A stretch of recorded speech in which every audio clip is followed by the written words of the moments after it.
주 안에서 사랑하는 성도 여러분, 오늘 처음 만나 뵙게 되는데요. 처음은 아니죠. 부임하여 처음 뵙습니다. 먼저 주님의 이름으로 문안드리며 성도님들과 모든 가정 위에 주의 평안이 함께 하시기를 간절히 바랍니다.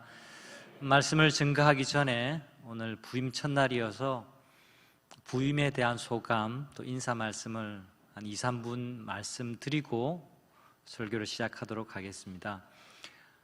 하나님의 섭리와 또 인도하심으로 제가 동부산교회 담임 목사로 부임을 하게 되었습니다. 목회 서신에도 목회 편지에도 제가 표현을 했습니다만 정말 하나님의 인도하심이 아닐 수가 없습니다. 많은 인도하심의 증거들이 있지만 여러 가지 또 인도하심 가운데 제 마음에 감동되었던 것은 우리 당회 장로님들이 한 마음으로 일치된 마음으로 저를 청빙해 주신 것이 하나님의 인도하심이고 섭리였다고 생각합니다. 또 청빙하는 과정 가운데 우리 장로님들께서 보여주신 신앙 안에서의 젠틀함과 또 하나님 중심에 모시고 또 생각하고 진행하는 것들을 제가 보고 느끼면서 하나님이 보내시는 자리인가 보다라고 확신을 갖게 되었습니다. 모든 성도님들께서도 또 공동회를 통해서 하나님의 뜻을 묻고 또 마음을 표현해 주셔서 너무너무 감사를 드리고 또 그런 하나님의 인도하심과 섭리가 있었기 때문에 또 제가 이 자리에 왔으니까 저도 또 성심을 다해서 하나님을 여러분들과 함께 한 가족이 되어서 섬기고 또 성도님들을 잘 섬기는 목사가 되도록 노력하도록 하겠습니다. 감사합니다. 오늘 또 와보니까 하나님의 인도하심의 증거들이 몇 가지가 더 있어요. 저보다 연배가 많으신 분들 앞에서 제 나이를 밝히는 게 송구스럽기도 하고 좀 쑥스럽기도 하지만 제가 오늘 한국 나이로 52입니다. 오늘 날짜가 5월 2일이에요. 그리고 제가 신학교 졸업 기수가 52회입니다. 우리 우 목사님이 71회라 하니까 19년 차이가 나더라고요. 또 재밌는 것은 제가 야채 가운데 오이를 굉장히 좋아합니다. 그래서 하나님이 적절한 50이라는 숫자와 연결하셔서 여러분과 만나게 하신 것은 하나님의 유머가 아닌가 그렇게 생각을 합니다. 계속해서 한 가족 되어 함께 하나님을 행복하게 섬길 수 있기를 간절히 바랍니다. 모든 성도님들께 감사를 드리고 하나님께 영광을 돌려드립니다. 이제 하나님 말씀을 함께 보겠습니다. 오늘은 만남은 역사가 되고라는 말씀의 제목으로 함께 말씀을 나누려고 하는데요. 정현종 시인의 방문객이라고 하는 시가 있습니다. 사람이 온다는 것은 실은 어마어마한 일이다. 그는 그의 과거와 현재와 그의 미래와 함께 오기 때문이다. 한 사람의 일생이 오기 때문이다. 이 시가 너무 멋지지 않습니까?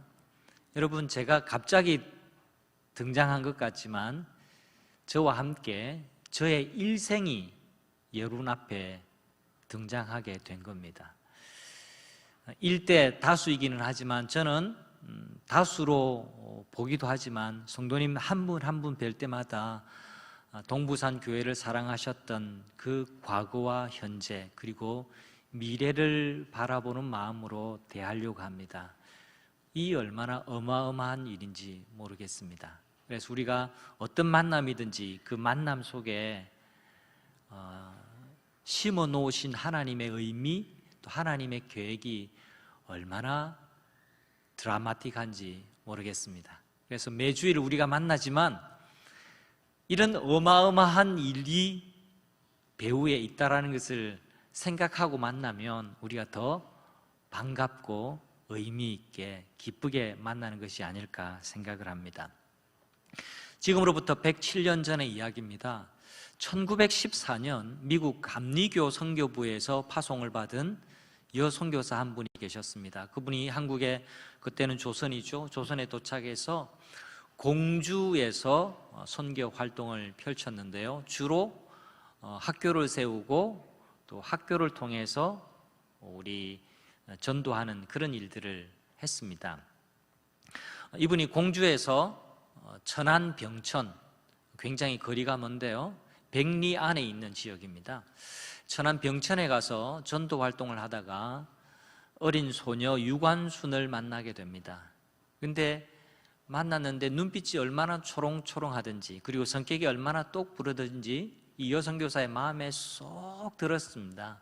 그래서 이 여선교사가 어린 소녀 유관순에게 이렇게 얘기를 합니다. 너 공주에 있는 영명학교에 와서 공부하면 내가 서울의 이화학당 꼭 보내줄게. 어떻게 할래? 이렇게 하고 갔습니다.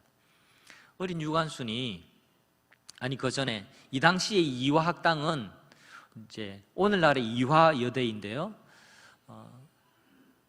신식 교육을 유일하게 받을 수 있는 학교 중에 하나였습니다. 그러니까 배움의 열망이 큰 학생들이 서울에 가서 이화학당에서 공부하기를 정말 목마르게 기다렸거든요. 이 어린 유관순이 결정을 합니다. 그래서 시골 병천에서 공주에 있는 영명학교로 가서 중등학교를 다니기 시작을 합니다. 이 여선교사의 마음이 쏙 든 유관순을 이 여선교사는 양녀로 삼게 되고요, 약속대로 2년 뒤에 서울에 있는 이화학당에 보내어서 그것도 교비 장학생으로 편입시켜 줍니다. 이화학교에 들어간 유관순의 마음에는 민족의식과 애국심이 싹트기 시작을 했습니다. 그러다가 1919년 3월 1일에 우리가 잘 아는 것처럼 전국적으로 3.1운동이 일어나게 되죠. 그러자 일본이 깜짝 놀라가지고 모든 학교에 휴교령을 내려버립니다. 그래서 유관순은 어쩔 수 없이 휴교된 학교에서 자기 고향으로 가서 천안에서 만세운동을 주도하게 되죠. 그러다가 붙잡혀서 서대문 형무소에 갇히게 됩니다. 근데 여러분, 이것을 아십니까? 1919년 3월 1일에 3.1운동이 일어났는데 꼭 1년 뒤 1920년 3월 1일에도 만세운동이 벌어졌다는 것을 아십니까? 네, 만세운동이 일어났습니다. 어디에서냐 하니까 서대문 형무소 여자 감옥 안에서. 유관순이 1년 지난 3월 1일에 형무소에서 외쳤습니다. 그리고 주변에 함께 갇혀있는 여죄수들과 함께 그 감옥 안에서 목이 터져라고 대한독립 만세를 외쳤습니다. 이것 때문에 심한 고문을 받아서 결국에는 19살의 꽃다운 나이에 유관순은 숨을 거두게 되고 말지요. 만약에 유관순이 여선교사 사에리시라는 선교사인데요, 그 선교사를 만나지 않았다면 우리가 아는, 역사가 기억하는 유관순은 존재하지 않았을 것입니다. 여러분 지금 보시는 이 사에리시 선교사의 일대기를 다시금 역사가들이 연구를 하고 있습니다. 여러분, 이처럼 한 사람에게 또 다른 한 사람이 온다는 것, 그것은 실로 어마어마한 일이 아닐 수가 없습니다. 만남이 한 인생을 이렇게도 바꾸어 놓았습니다. 그래서 만남은 역사가 되었던 것입니다. 성경의 역사 가운데 빼놓을 수 없는 인물을 꼽으라고 한다면 바로 사도 바울일 겁니다.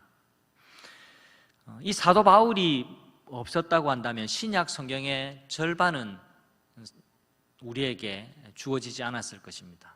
이 사도 바울이 없었다고 한다면 유럽의 복음화는 있을 수도 없었고요, 소아시아의 7교회는 있을 수 없었습니다.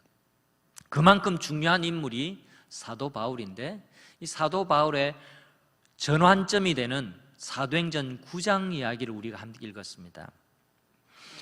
처음에 예수 믿는 사람들을 핍박하던 사울이 복음 전도자 바울로 변화되는 사건에는 다름 아니라 엄청난 만남의 사건이 있었습니다. 그것이 바로 아나니아와의 만남입니다.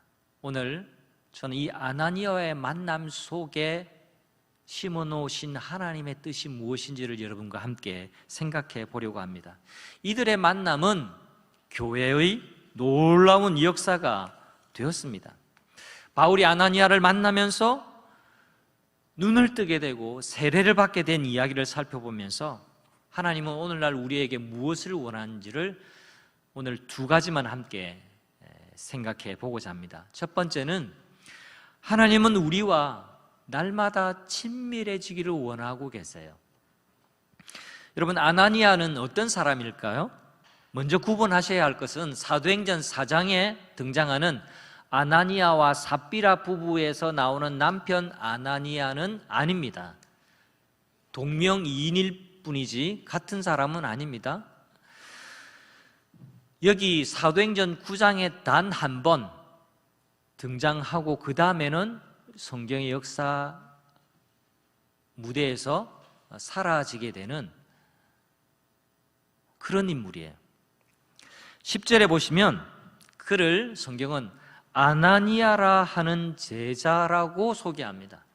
이 아나니아에 대해서 키가 얼마고 또 자녀는 몇 명이고 어디에서 살았고 이런 시시콜콜한 이야기는 소개하고 있지는 않습니다만 성경에 유일하게 이 아나니아에 대해서 소개하는 표현 중에 하나가 아나니아라고 하는 제자라고 그렇게 설명을 하고 있습니다. 여러분, 이때에는 장로, 권사, 집사, 권찰 이런 직분이 아직 형성이 생겨나기도 전의 일입니다. 그러니까 아나니아라고 하는 제자라는 말은 아나니아가 사도가 아니었다라는 말입니다. 아나니아라고 하는 제자라는 말은 평범한 그리스도인, 일반적인 성도라는 표현으로 이해하시면 딱 맞습니다. 이 부분이 굉장히 흥미로운 부분이에요. 박해자 사울이 회심하고 바울이 된 사건은 기독교 역사에 큰 물꼬를 트는 전환점이 되는 사건인데, 놀랍게도 하나님은 아나니아라고 하는 제자를 보내셔서 보지 못하는 사울의 눈을 뜨게 하시고 앞으로 장차 큰 복음 전도자가 될 사울을 세례 주는 사람으로 사용하고 계시는 겁니다. 여러분, 이런 질문이 생겨요. 왜 아나니아였을까? 여러분, 성경을 읽으시면서 질문하는 게 굉장히 중요합니다. 좋은 질문은, 바른 질문은 좋은 대답을 얻게 되기 때문에 그래요. 왜 아나니아였을까요? 많고 많은 사람 가운데 왜 아나니아였을까요? 바울은 극적으로 예수님을 만나서 세례를 받습니다만 본격적인 활동을 하기까지는 지금으로부터 10년의 시간을 더 보냅니다. 아라비아 광야에서. 처음부터 베드로 같은 초대교회의 거물급 지도자에게 기도를 받아 눈을 뜨고 세례를 받고 사역을 시작했더라면 좀 더 쉽게, 더 빨리 역사의 무대에 서서 활동했을지도 모르겠습니다. 자, 여기서 묵상이 조금 더 필요합니다. 근데 왜 그러셨을까? 이 장면에서 여러분은 무엇이 더 돋보입니까? 아나니아라고 하는 사람입니까? 아니면 복음의 능력입니까? 말씀드렸지만 아나니아는 이 이야기가 끝나면 다시금 성경에 등장하지 않습니다. 그런데 하나님이 이런 사람을 사용하신다는 말이에요. 복음의 능력이 얼마나 큰지를 이 이야기는 우리에게 보여주고 있는 것입니다. 여러분, 사도 바울의 입장에서 한 번 더 생각해 보실까요? 실명을 했다가 기도받고 눈을 뜨게 되었습니다. 그리고 감격해서 세례를 받았어요. 근데 그 세례를 준 사람이 다름 아니라 아나니아라고 하는 제자였습니다. 아나니아와의 만남이 얼마나 극적인 만남이었을지를 한번 생각해 보세요. 무명의 그리스도인에게 사도 바울이 세례를 받고 인생이 바뀌게 되었습니다. 이 만남은 사도 바울의 입장에서는 복음적인 사고의 첫 출발점이 되어졌습니다. 어떻게 해요? 사람이 변화되는 것은 사람 때문에가 아니라 하나님 때문에, 복음 때문에 변화되는 것이구나 라는 것을 깨닫고 출발하는 것입니다. 그래서 그는 이렇게 고백합니다. 고린도후서 4장 7절 말씀을 보실까요? 이 말씀 너무너무 중요한 말씀인데 같이 읽도록 하겠습니다.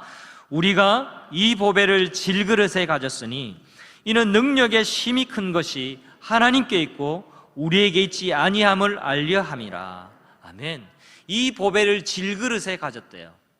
복음을 내가 받았는데 나라고 하는 존재는, 이 몸은 질그릇일 뿐이라는 말입니다. 내가 소중하게 보이는 이유는 다름이 아니라 내 안에 복음을 담고 있기 때문이라고 바울이 그렇게 이야기를 하고 있는 겁니다. 능력의 힘이 큰 것이 하나님께 있고 우리에게 있지 아니함을 알게 하려 함이니라. 바울 사도같이 공부 잘한 사람이 없어요. 바울 사도같이 영적으로 금수저인 사람이 없습니다. 그런데 하나님께서는 그가 돋보이기 위해서가 아니라 복음의 능력이 얼마나 큰지를 보여주시기 위해서 아나니아 같은 사람을 보내셔서 이런 사람을 통해서 네가 전도받고 네가 기도를 받아 눈을 뜨고 그리고 세례를 받았다는 것을 잊지 않도록 그의 첫 복음 사역의 출발을 하나님께서 이렇게 경험하게 하시는 겁니다. 바울의 회심을 위해서 평범했던 사람 아나니아를 보낸 이유가 있습니다. 그건 그가 그냥 평범했기 때문에 그건 아니에요. 진짜 이유는 아나니아가 평범한 그리스도인이었지만 하나님과 친밀했던 사람이기 때문에 그렇습니다. 10절에 보시면 주님이 환상 중에 아나니아에게 이렇게 말씀하세요. 아나니아야 하고 불러주십니다. 아나니아가 이렇게 대답을 해요.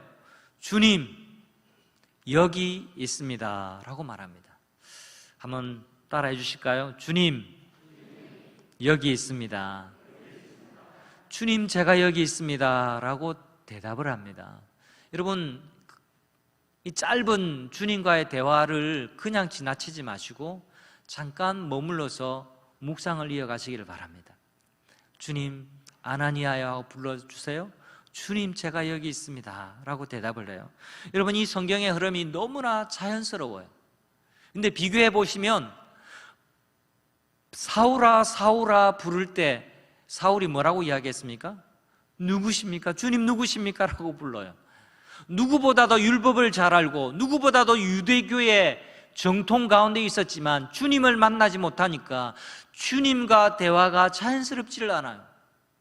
그런데 아나니아는 주님과 친밀함을 이어왔으니까 늘 주님의 음성을 들었던 사람이니까 아나니아야 하고 부르실 때에 주님, 제가 여기 있습니다 라고 응답할 줄 아는 사람이었어요. 여러분, 이 대화가 의미심장하게 제 마음에 와 닿았습니다.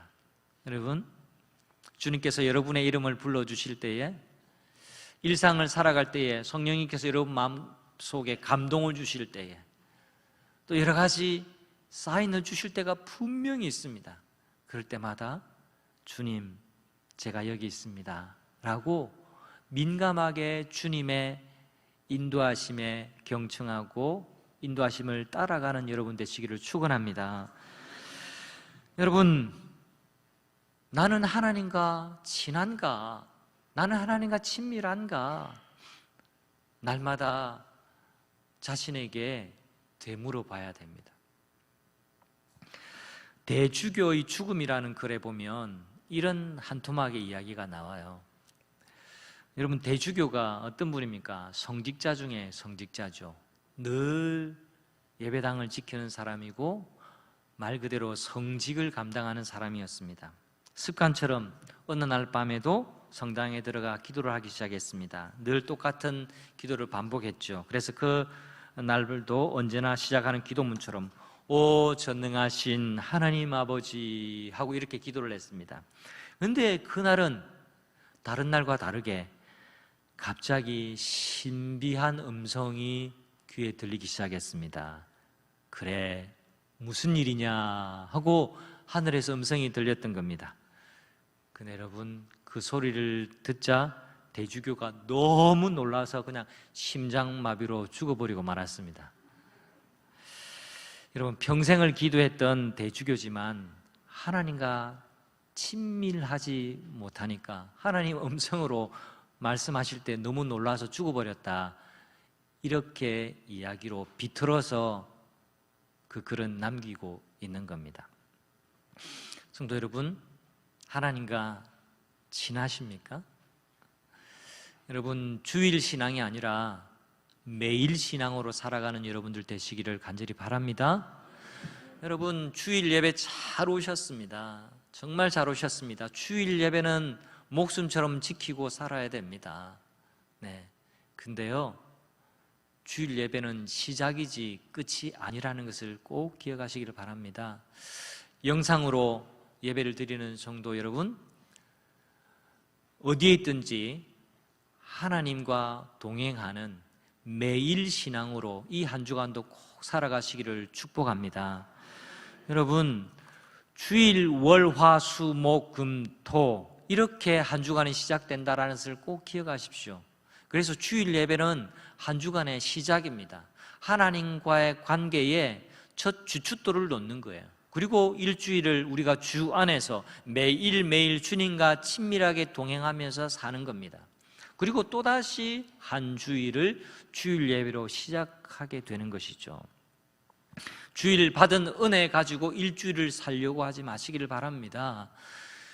여러분, 설교에 목숨을 걸어야 할 사람은 저고요, 여러분은 설교를 목숨 거시면 안 되고, 여러분은 이 설교를 기초로 해서 매일매일 여러분이 하나님의 음성을 들으려고 목숨을 걸으셔야 됩니다. 목사의 설교만 가지고 일주일을 살려고 하시면 여러분 빈약해질 수밖에 없어요.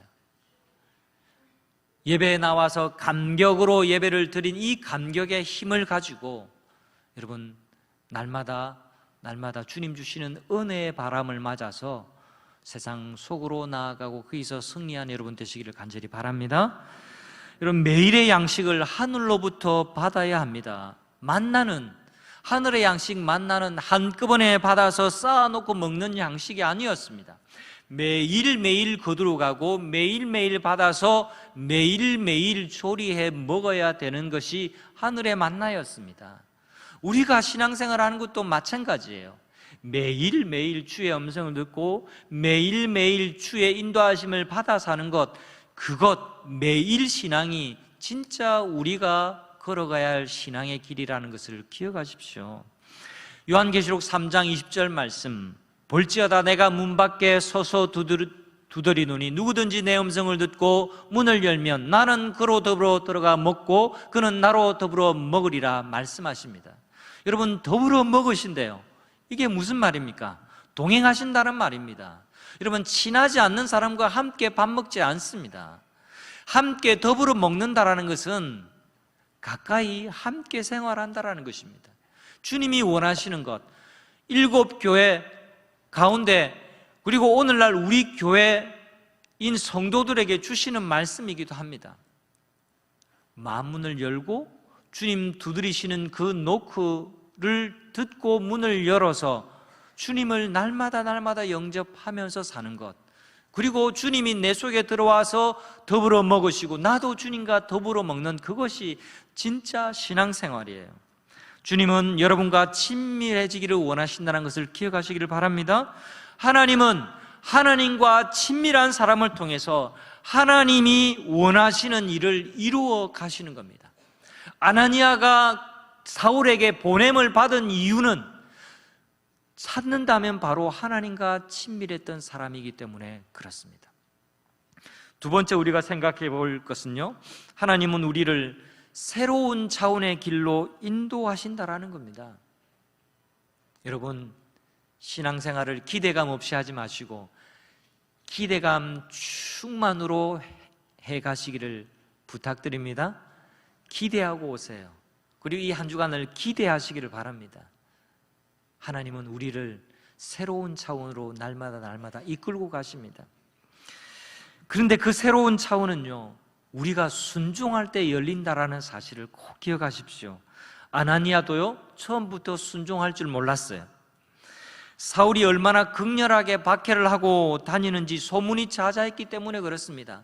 그의 동료도 이미 잡혀가기도 했고, 이 사울이라는 사람이 예수 믿는 사람을 결박하여 잡아가기 위해서 이곳으로 온다라는 이야기를 진작에 들었던 것입니다. 그래서 11절에 아나니아야 가라라고 말씀하실 때는 주저할 뿐 가지를 않습니다. 근데 하나님께서 15절에 두 번째 아나니아야 가라라고 말씀하실 때 그때 마음의 결단을 하고 갑니다. 15절 말씀 읽어볼까요? 주께서 이르시되 가라, 이 사람은 내 이름을 이방인과 임금들과 이스라엘 자손에게 전하기 위하여 택한 나의 그릇이라. 여러분, 아직 이방인 선교가 시작도 되기 전에 하나님은 이방인 선교를 위해서 사울, 변화된 바울이라는 사람을 준비시키고 계셨던 겁니다. 그래서 말씀하고 계세요. 하나님의 플랜, 하나님의 계획을 아나니아에게 말씀해 주시는 겁니다. 두려워하지 말고 가라. 이 사람은 지금 너에게 두려운 존재이기는 하지만 장차 내가 이방인들과 임금들과 이스라엘 자손들을 위해서 택한 나의 그릇으로 택한 자야. 그러니까 너는 가라라고 두 번째 말씀하시는 겁니다. 성도 여러분, 왜 우리가 순종해야 할까요? 왜 우리가 순종해야 할까요? 순종 뒤에 따라올 어마어마한 일이 있기 때문에 그렇습니다. 이걸 믿으시고 주님께서 가라 하실 때, 주님께서 순종하라 하실 때 순종하는 우리 모두가 되기를 간절히 소원합니다. 17절을 보시면 중요한 동사 두 가지가 있습니다. 아나니아가 떠나갔습니다. 그 집에 들어갔다, 그리고 안수했다라는 말이 나와요. 자, 보십시오. 아나니아가 떠나갔습니다. 어디에서 떠나갔을까요? 지금 자기가 살던 곳, 자기가 있는 곳, 두려워하고 막 떨고 있는 그곳에, 그리고 주저하면서 하나님 못 가요 라고 하는 그곳을 떠나갔다라는 말입니다. 그리고 그 집에 들어갔다라고 했는데 그 집이 어딜까요? 사울이 눈멀어서 앉아있는 그 집 말입니다. 거기에 들어갔습니다. 들어가면 누구를 만나게 됩니까? 핍박자 사울을 만나게 되는 겁니다. 떠나갔습니다. 들어갔습니다. 이 만남의 현장에서 무슨 일이 벌어지고 있는지 여러분 성경을 통해서 유심히 보시기를 바랍니다. 순종의 발걸음으로 사울이 있는 그 집에 들어가서 손을 얹고 사울을 이렇게 부릅니다. 형제 사울아, 형제 사울아. 여러분,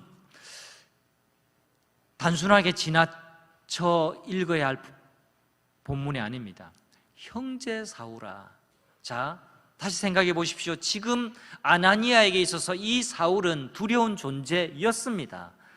순종해서 발걸음을 이끌고 갔지만 알려진 바로는 이 사울은 핍박하는 사람이고 잡아가는 사람이었습니다. 그런데 몸에 손을 얹고 형제 사울아 하고 부르는 겁니다. 그동안 아나니아의 마음속에 갈등이 얼마나 많았을까요? 주변의 사람들도 가지 말라고 뜯어 말렸을지도 모릅니다. 그러나 형제 사울아 이렇게 부르는 순간 아나니아 안에 있던 불편함과 두려움이라는 복잡한 감정은 눈 녹듯이 싹 사라지고 말았습니다. 하나님의 은혜와 사랑이 아나니아의 심령에 폭포수처럼 내리게 된 것이죠.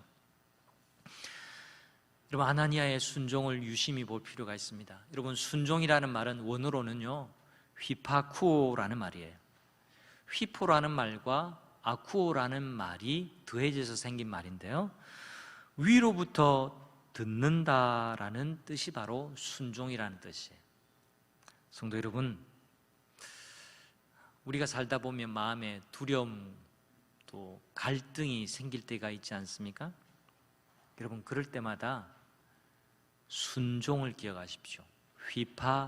휘파쿠오를 기억하시기를 바랍니다. 생각이 많을 때가 있어요. 인간은 원래가 생각이 많아요. 생각을 하기도 하지만 생각이 들 때도 많습니다. 여러분, 뇌과학에서 사람은 하루에도 5만 가지에서 6만 가지 정도의 생각을 하고 산다라고 그렇게 말하고 있습니다. 여러분, 오늘 집에서 나서셔서 오늘 교회당에 도착해서 예배하기까지 얼마나 많은 생각을 했는지 한번 생각해 보세요. 무슨 넥타이를 매야 할까? 어떤 양복을 입을까? 구두는 뭘 신을까? 만나보고 인사하면 내가 어떻게 인사할까? 수없이 많은 생각들이 우리 속에 있습니다. 근데 이런 생각들은 그렇게 소모적이는 않아요. 그런데 고민되는 일, 걱정되는 일이 우리 속에 딱 생기기 시작하면 수없이 많은 상상의 나래가 펼쳐지기 시작합니다. 안 해도 되는 걱정들, 염려들이 막 우리에게 몰려오죠. 그걸 가리켜서 5만 가지 생각을 다 한다, 그렇게 말합니다. 이런 표현이 과학적으로도 굉장히 근거가 있습니다. 5만 가지 생각. 여러분 속에 생각이 많을 때에 생각을 따르지 말고 위로부터 들으시기를 주님의 이름으로 축복합니다. 하나님의 말씀을 더 의식하고 귀를 기울이십시오. 그럴 때에 우리 앞에 새로운 차원이 열려지게 됩니다. 걱정과 염려와 근심이 막 우리에게 밀려올 때에 그 생각이 이끄는 대로 막 따라다니다 보면 그 새로운 차원은 닫혀지게 되고 우리는 그 새로운 차원을 바라볼 수도 없게 되는 거예요.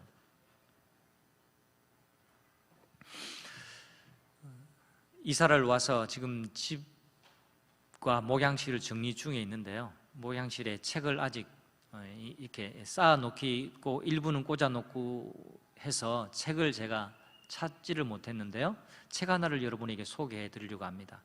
화면에 보이시나요? 보이세요? 네. 제가 안 보여가지고 여러분, 프랭크 루박이라고 하는 분의 기도 일기라는 책인데요, 여러분, 이 분의 일기, 책이 그렇게 두껍지도 글자가 많지도 않아요. 이분이 선교 일기를 기록했습니다. 그래서 몇 월 며칠 일기를 적는데 우측 위에다가 이렇게 적어 놓았습니다. 하나님 의식하기 75%, 1920년 4월 3일 이렇게 적어 놔요. 매일같이. 어떤 때는 85%, 어떤 때는 90%, 어떤 때는 하나님 의식하기 50%라고 그렇게 적어 놓은 날도 있습니다. 저는 이 책을 보면서 이게 가능할까 싶은 생각도 들지만요, 이런 몇 퍼센트라고 하는 측정치보다 중요한 게 있습니다. 그건 이분이 끊임없이 주님과 동행하기 위해서 주님을 의식하는 삶을 살아갔다는 데 큰 의미가 있습니다. 휘파쿠오, 위로부터 계속해서 들으려고 의식하는 삶을 살 때, 그때 우리가 예수님을 닮게 됩니다. 위로부터 들으면서 살고 예수님을 열심히 바라보고 살면 어느덧 나 자신이 예수님의 형상을 닮아 있다는 것을 발견하게 되실 겁니다. 성도 여러분, 순종하기로 결단하면 제일 먼저 나 자신이 변화됩니다. 순종하기로 결단해서 사울이 있는 집으로 갔을 때에 사울이 눈을 뜨고 세례를 받는 놀라운 일이 벌어지기도 전에 아나니아의 마음속에 놀라운 변화가 생겼습니다. 그것은 원수 같은 인간을 형제 사울아 하고 부를 수 있는 놀라운 심령의 변화입니다. 마음으로 받아들이지 않으면 몸에 손이 올라가지를 않습니다. 진심을 담아서 기도해 주었기 때문에, 그랬기 때문에 하나님께서는 그 기도를 통해서 눈먼 사울의 눈을 열어주신 것입니다. 여러분, 순종하면 제일 먼저 나 자신이 변화됩니다. 기억하십시오. 하나님께 순종할 때에 새로운 차원이 열리게 된다라는 것을요. 이 한 주간도 새로운 차원으로 맞이하는 놀라운 한 주간을 살아가는 여러분들 되시기를 축복합니다. 이제 말씀을 맺으려고 합니다. 여러분, 아나니아라고 하는 이름의 뜻은요, 하나님은 은혜로우시다라는 뜻입니다. 우리는 살면서 많은 아나니아들을 만나게 됩니다. 저도 지난주 편지에, 목회 편지에 기록한 것처럼 저를 오늘날의 저로 만들어준 많은 분들이 있습니다. 그런 만남들을 통해서 하나님이 저를 여기까지 인도해 주셨어요. 여러분, 살아가면서 많은 아나니아들을 만나시게 됩니다. 고난과 시련, 실망과 낙심으로 마음이 황폐해지고, 그래서 세상이 캄캄해진 것 같을 때에 따뜻한 사랑의 숨결을 불어넣어주는 사람이 우리 주변에 있습니다. 그렇지 않습니까? 그런 분이 잘 보이지 않으신다고요? 그런 분은요, 눈을 조금 더 크게 떠보십시오. 보이게 됩니다. 잘 안 보이시는 분은요, 아마 이런 이유일 수 있습니다. 바로 당신 자신이 아나니아이기 때문에 그렇습니다. 여러분이 낙심하고 실망하고 좌절해 있는 사람들 곁에 가서 하나님이 은혜로우심을 보여주는 사람이 되라고 우리 주님은 여러분을 격려하고 계시는 것을 기억하시기를 바랍니다. 여러분, 이 한 주간도 여러분 자신이 하나님의 메시지가 되어서 살아가시기를 우리 주님의 이름으로 축원합니다. 여러분이 하나님이 은혜로우신 분이심을 삶으로 보여주시는 그런 분들이 되시기를, 그런 새로운 차원의 한 주간을 살아가시기를 우리 주님의 이름으로 축원합니다. 우리 다 함께 시선이라는 찬송으로 하나님 앞에 올려드리고 싶은데요, 오늘 들은 말씀을 기억하면서